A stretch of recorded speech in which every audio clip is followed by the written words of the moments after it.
The way life goes, my sister, my bros, come together, let's go on my aboriginals. Be proud of who you are, no one can take that away. This is a message for the young and the old. And welcome everybody to our podcast. This is our fourth episode and we're really proud of our podcast, A Message from Young and Old. My name is Tjimba Possum-Burns. And I'm Bart Willoughby, and we are interviewing a couple of special guests. That make up the music fabric of Melbourne. Yeah. And who have we got there, Uncle Bart? We've got Selwyn Burns and John Fedrizzi. John Fedrizzi. And his tribe up in the mountains in Sweden and Italy. I love it. What an introduction. The Gauls. And it's good to have these guys here. And of course, most of you fellas know out there that Selwyn's my father, and what an awesome bloke.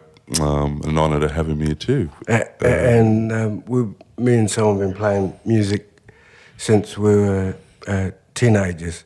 But John here has been playing music with Selwyn when they were kids. Can we talk about, John, can we ask you about the early days with your brother Selwyn when you were in your nappies? Musically speaking. Musically speaking, yeah.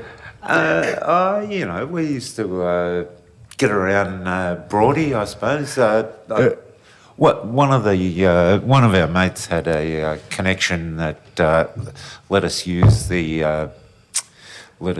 the portable classroom out at Gladstone Park High. I used to borrow my brother's car before I had a licence, stick the drum kit in there, and we'd go over on a Saturday arvo, have a jam, and try and play some old Paul McCartney tunes. And I remember Led Zeppelin. Led Zeppelin, and Undercover we were called, I think, wasn't it? Did we have a name? Yeah. And we eventually worked our way up to a gig at the Aborigines Advancement League in Carlton? Collingwood? Where is that? Thornbury. Thornbury. Yeah. Shout out to... Did a lot of funeral fund gigs, didn't we? We raised a lot of money to bury families that didn't have money to bury their own, so I'd be asked to put a band together and we'd get part of Corey Hughes and Archie Roach and John, me. We go down and support the community, raise some money. Never took a cent for it, give it all to the health service to... Help the family. Help families on their journey, yeah. That's... And that's the reason why I started playing music, and I never ever thought that years later, that I'd be with some of the best musicians in Australia at the forefront of Aboriginal music in the day. Being with Bart, we managed that, so, and still going. Yeah.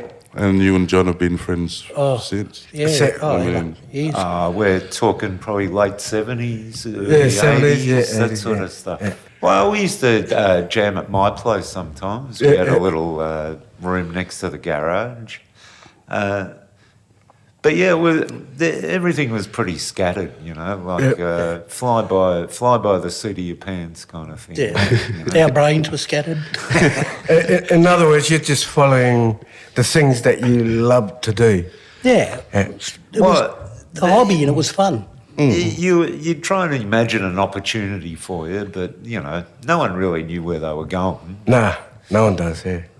We were lucky to make it to the high school and, have somewhere to play. Still don't know where we're going. I mean, once we joined the music industry and seen that side of it and seen how appalling it is, especially for Indigenous artists, we turned our back on the music industry. I suppose that's why we never made it. But the community radio stations and Double J used to play our music all the time until they got really popular. The only thing you'd hear is Izzy Indy or Archie Roach. You'd never heard Mixed Relations or all the other bands that participated in Aboriginal music, Amunda and all that. I was just actually talking about that. We have a community, but we don't know who's running it. Yeah. It's a mysterious world, isn't It's it? got to be nepotism. Yeah, and it's weird. Not naming anybody, but I think it's a Pandora's box, really. A mysterious path to success, to be sure. I mean, who knew how to navigate the opportunities of the music industry? You know? Yeah, that's true. It's Especially in Australia too. It's like we're on a boat ride, but we just don't have a clue who the captain is or...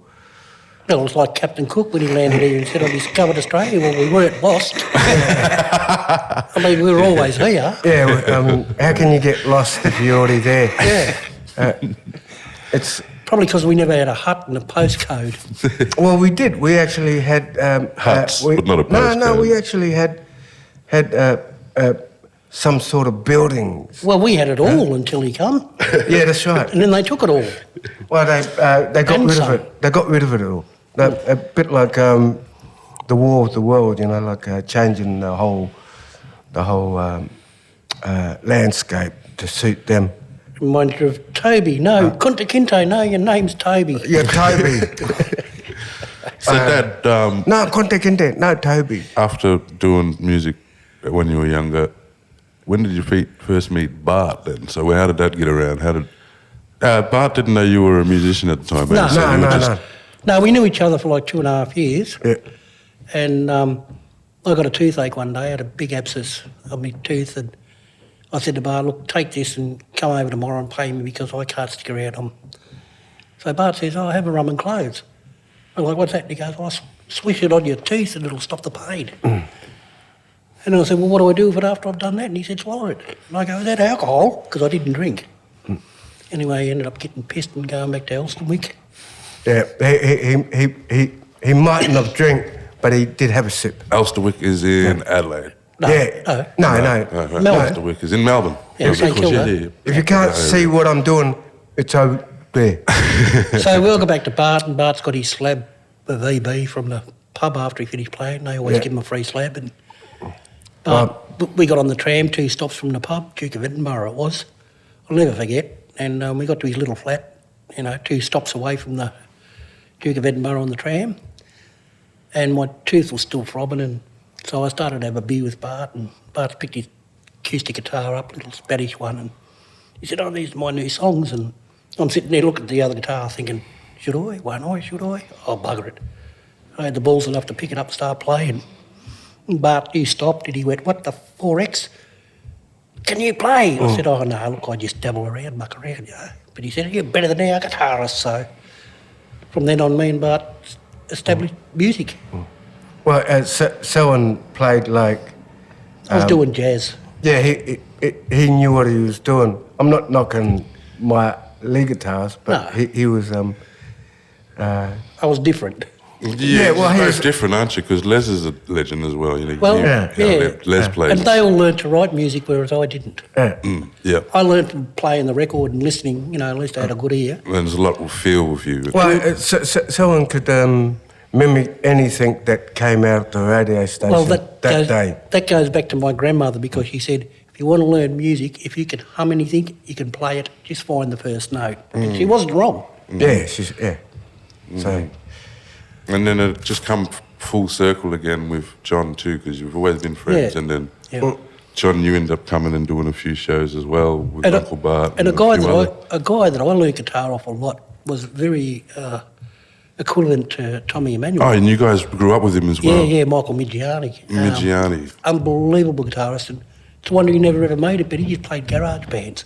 Yeah. He never took it serious. It's a lot of people around Broadmeadows talk about, even in that area, that Migiani. Well, he the went Migiani to the Bruce Clark school to learn, and Yeah. Bruce Clark turned around and said to him, you shouldn't be learning, you should be a teacher. And so he got employed as a teacher at the Bruce Clark Jazz School. And then there's someone that you would have looked up to growing up too. Jazz. Yeah, for sure.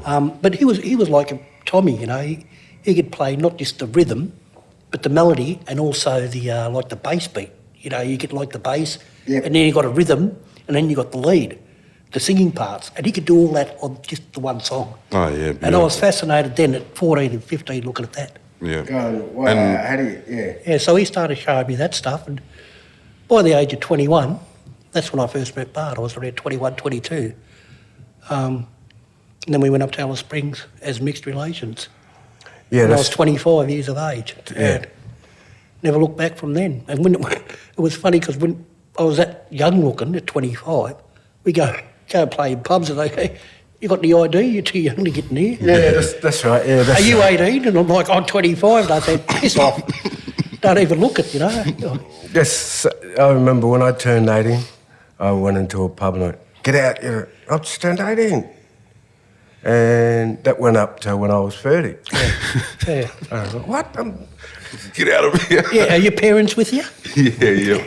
It's like I was growing old too slow. It's weird. You know? I've always looked young, so to speak. Yeah, you guys I mean- are young. What are you talking about? And Selwyn always looked like a girl. Yeah. Yeah, he does. There's old photos of him in there. I don't know how many blokes pinch me on the arse. It's long, yeah. Knock it off, will you? No, when I learned guitar and that, it's just amazing. Like, I could play jazz, I could play rock and roll, I could play heavy metal, you know. But one of the biggest challenges for me when I met Bart was reggae. Because every other bit of music's on a 1, 2, 3, 4. Lucky I knew jazz because sometimes jazz songs start at a 1, at a 2, at a bang, you're in. On a 3, very similar to reggae. And because I knew jazz, I was able to pretty much adapt to playing reggae, which I never played before until I met Bart. Yeah. So that was a challenge and I was experience. gonna say And that. what I learned playing reggae is you only play half the notes. Don't have to play the whole lot Well- like you do in rock and roll and stuff, you know. It's a bit like if you listen to It taught me Bob to have feel. Marley's stuff, Yeah, it taught me to have feel. he's actually using country and western musicians, and what I heard through the grapevine is one of them said, "Where's the one?" Because he couldn't work out, "Where's the one?" Because it's the opposite, Yeah. and so for them fellas, they, "Where's the one?" And Bob had to come in, "The one there," and they went, "Ah," and then bang, yeah, I thought it was always ender. Ender, boom. So there was no one. If you got a slight accent, you put that ender.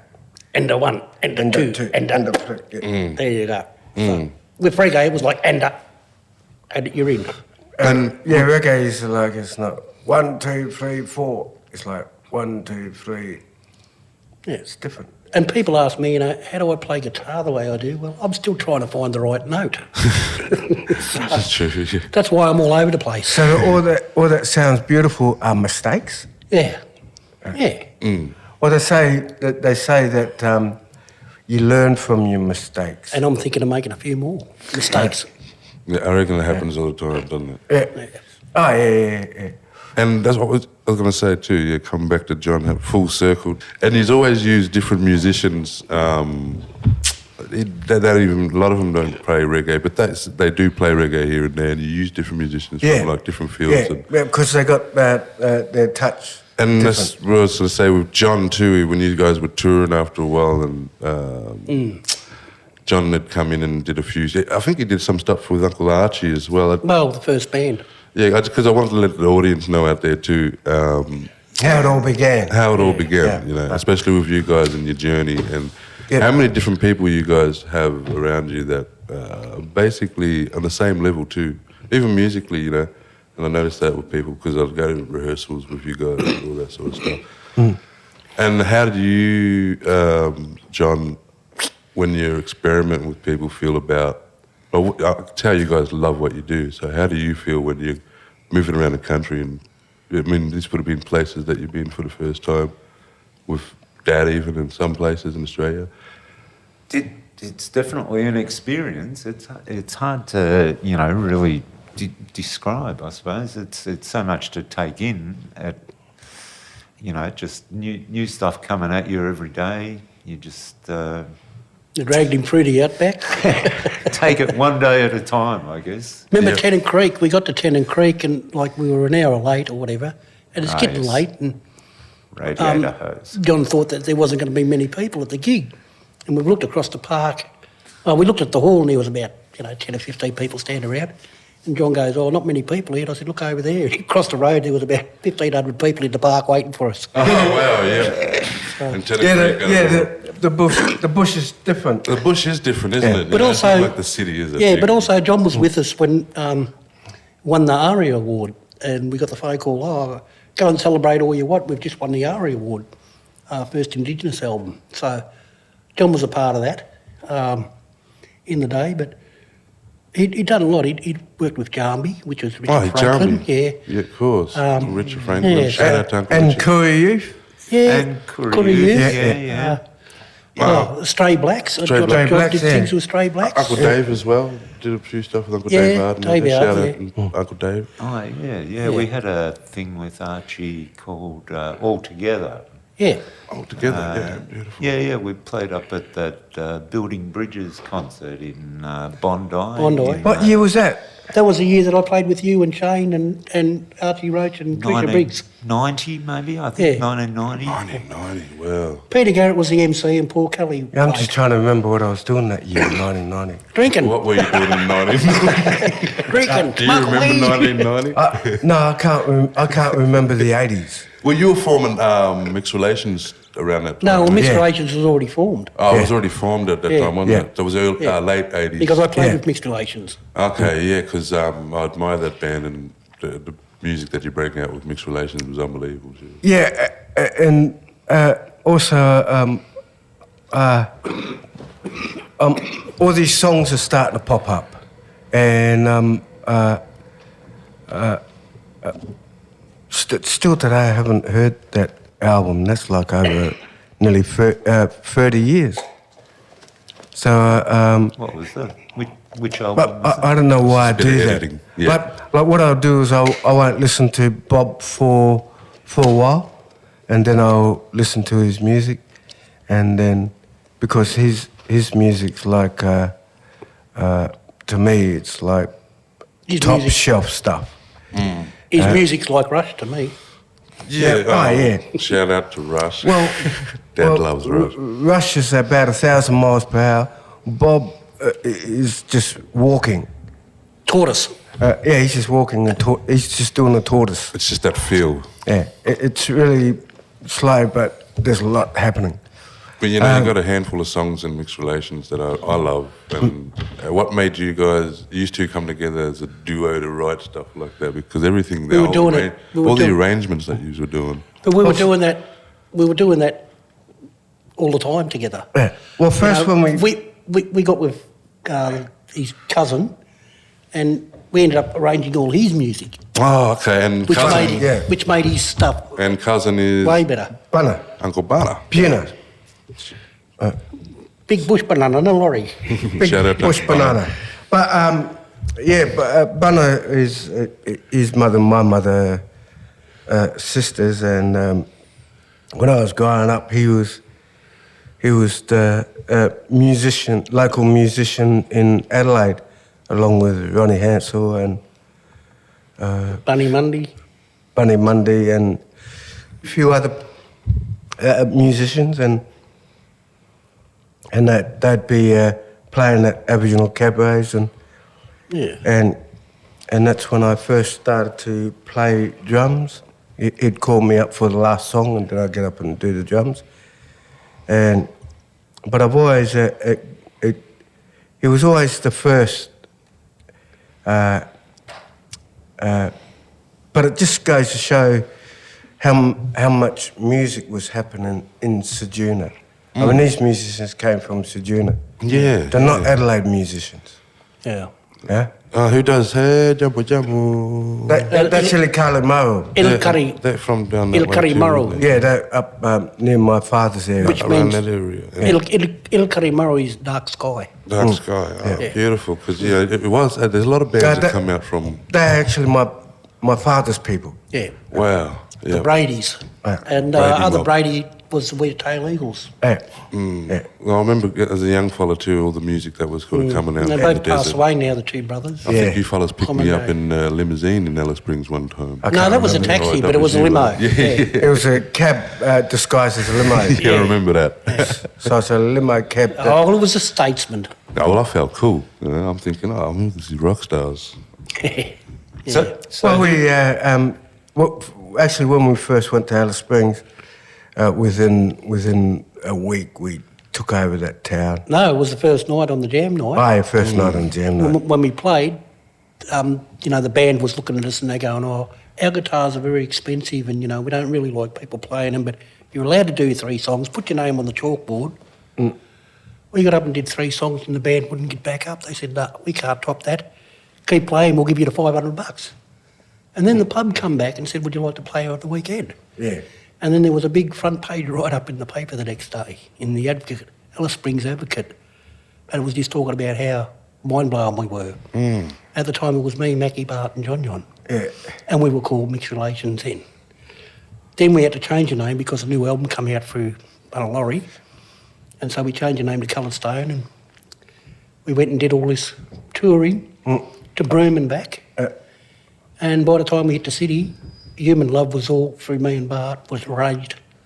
Oh, and that was a great album too. And I could hear that. Yeah, and that sparked the... Before then, Aboriginal people weren't allowed to play in pubs. It was always basketball courts or out in the ovals. Oh, cabos. Yeah, that opened the door for us. Yeah. The Human Love album opened the door for Aboriginal people to be accepted in pubs. And all of a sudden we found all the bands are starting to get to play in pubs. And that was the album that got you the ARI. Yeah. Got the ARIs for Colour Stone. Yeah. Yep. And that proved to a lot of people that, we just didn't play country and western. But we could play anything. We touched it and make it ours. Yep. Oh, that's what I love doing, playing you guys, because you play all different types of Feels. melodies and feels. Feels, yeah. And I love that. And I think it's because me and Bart are both... I love reggae, but we have diversity in the music we listen to. I listen to orchestras, and I listen to, like I said, Rush. I love so much. Selwyn's very artistically... Syncopated. with melodies, because he's a lead guitarist. Yeah. And True that. And And so you got to think twice as quick in the music when you're doing it, being the lead guitarist, because you've got to know what you're going to do when it's come up. Well, When I was he's younger, it wasn't just Rush too. You were playing Judas Priest. Oh, You were Yanni, playing, you were playing all types of Uriah Heep. stuff. Yeah, with right, different sort of I actually got to work with Uriah Heep. Steve Vai and all Well, I that met sort of Mickey stuff. Box, Yeah, the in guitarist. Berlin. So I got to work with. Great band. They would have been in their 60s or 50s, but they kicked ass when we saw. Oh, I was like, who's your favourite drummer? Who was your over the years favourite drummer? Well, it used to be Billy Connolly, because in most cases he just didn't make sense. And what about Buddy, you, John? Buddy Rich. You'd have a handful. And Buddy Rich, Buddy Rich, true. Buddy Rich. John was Steve Gadd was one of them, I know. Oh, Steve Gadd, yeah. Yeah, we all, Who was your favourite of all time, you reckon, like you always feel? I think, some of Frank Zappa's Terry of course. Bozzio or Warren Cookeroo or even Ralph Humphreys from the 70s. Wow, yeah, true. Buddy Rich. Buddy was more jazz. I kind of like the, lunatic stuff a little bit. yeah. I reckon the The musicians... birthday party. The musicians back in the 20s, 30s, 40s, there were millions of them. Because they had big bands. Yeah, and everyone wanted to do something with Bing Crosby, like back in those days. Well, Everybody wanted to jump on his little wagon, wasn't it? Yeah, that's right.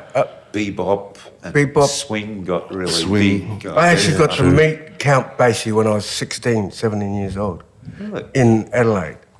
What was he counting? No, it's just... but I remember him saying to me when I was young, Dead joke. keep doing what you're doing. And I just thought he was just... I just thought I could see everything, musically. So who brought the drums and the guitars out to Tjimba in the real early days? Well, they actually wasn't. They were 44-gallon drums cut down to different sizes Yeah, so they that's could right, make that's different right. sounds. That's right. You That used was to Bunner's- make your guitars. No, that was Bunner's first drum set. Yeah. Oh, the drums. So 44-gallon drums cut yeah. down. So me, I was in Adelaide growing up. Bunner was in the mission there, like putting tin cans together. Konnaba. So who put the guitars into people's minds back then? It's weird.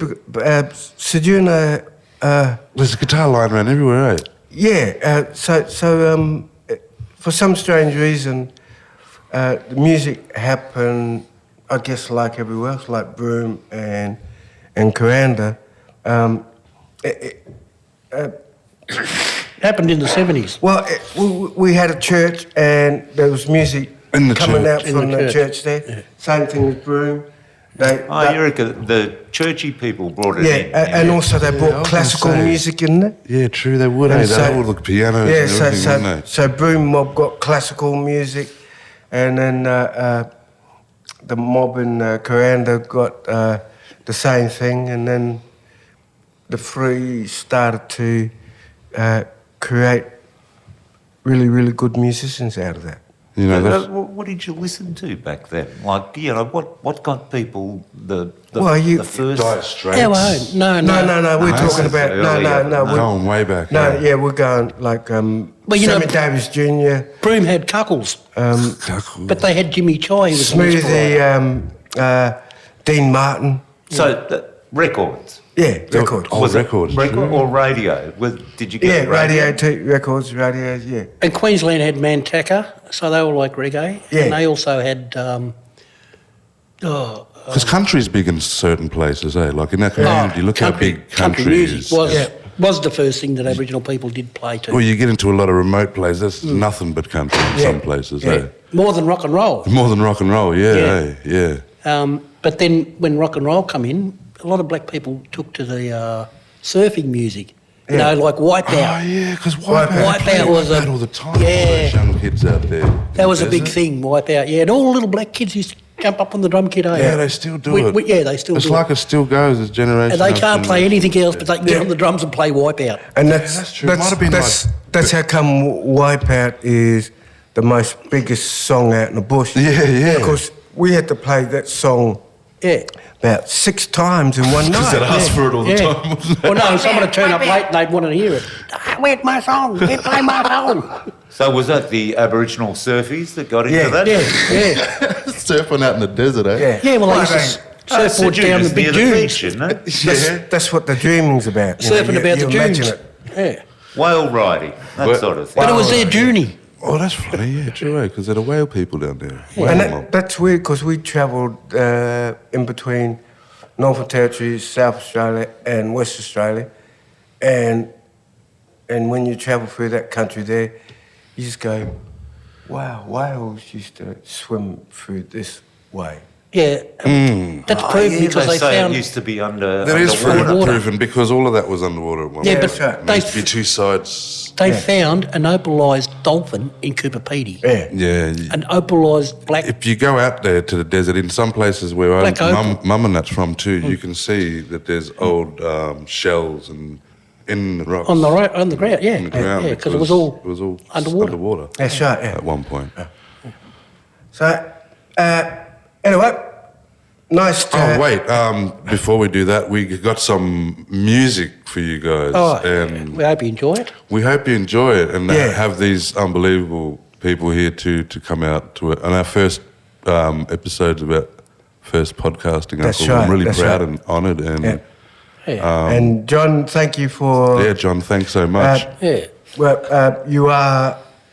You are Supporting. part of our history now. Yeah. Well, we're part of the family for a while now, Yeah. you know. All the So I time. feel very special. Yeah. that's awesome.